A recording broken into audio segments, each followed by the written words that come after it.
Hey y'all, this is the Black Assets channel. I am your host, Shay. If you're new here, welcome. If you've been here before, welcome back. Please be sure to like, comment, and subscribe on this content. Make sure you hit the notification bell so that you're notified anytime we add new content to this channel. So today we're going to be talking about 3 reasons your house probably did not sell. Obviously, that is very frustrating when you put your house on the market and it goes to the expired listings and you're wondering like, hey, why didn't my house sell? What happened? So I'm going to go through that. Having sold a condo, maybe I think it's been about 2 years now, I want to say, during the quote unquote unicorn times or whatever the economists or whoever are calling it.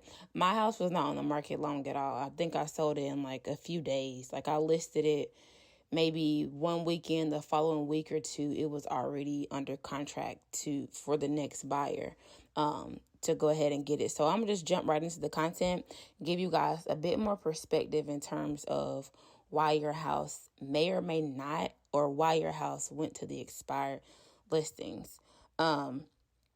So the first reason being why your house may not have sold or your house is now an expired listing is, did you keep your house open in a sense? Like, did you limit access to your house?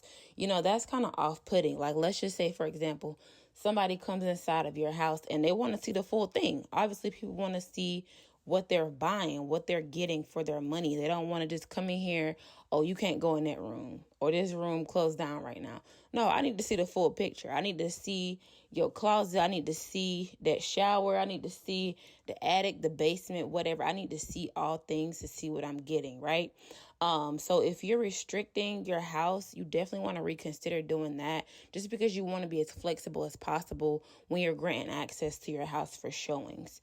I know for me, I didn't really have any limits. Like, I mean, obviously it's a condo, so it's a smaller space in terms of square footage, but my closet was open. I organized it the best way that I could. Obviously my things were still there. My furniture was still there, but I opened my closet. You can come in my bathroom. You could look, and I was not there for my showings. I don't think that it's a good idea for the actual seller to be there during their showings, because it seems kind of invasive to me. And my agent was very adamant about the fact that I didn't need to be there. I didn't want to be there anyway, because it's really not my business. Once I sell it and get my money, hello, somebody, it's not my business somewhere.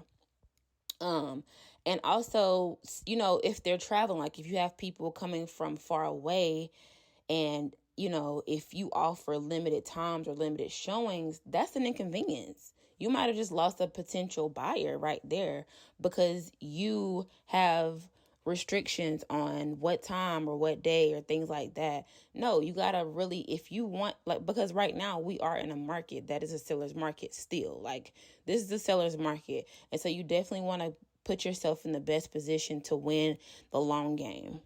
The second point your house may not have sold or it went to an expired listing is, did you make your house stand out? You know, always the old saying is you never get a second chance to make a first impression.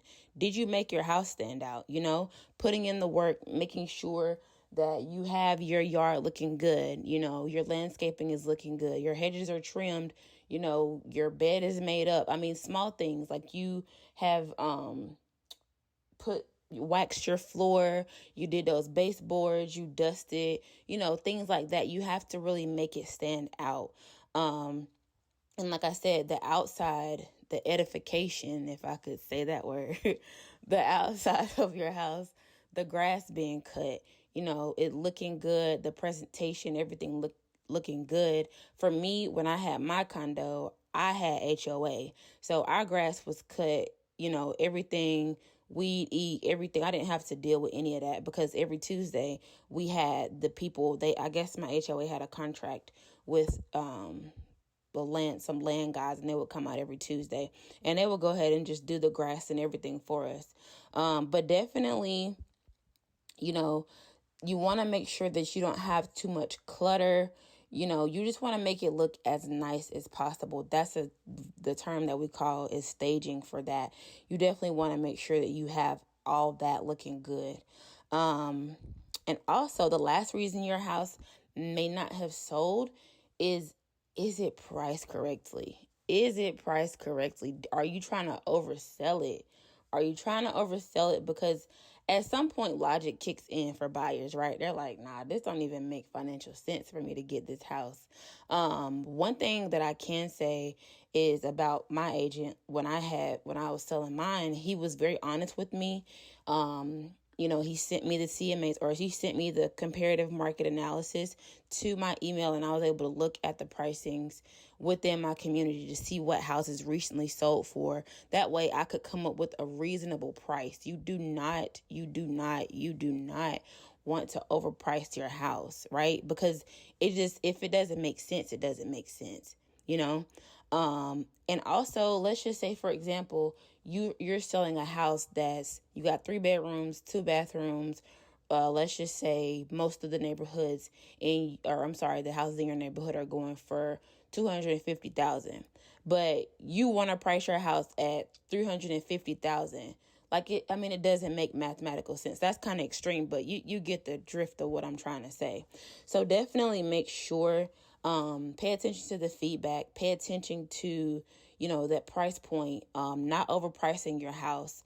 Definitely, like I said before, and I'll continue to say it, when you are selling your house, obviously reach out to a trusted agent in your area. Like I said, if you like this type of content, please comment, like, and subscribe. And let me know down in the comments if you've ever had an experience with selling your house and what was your experience like. And I will see you in the next video.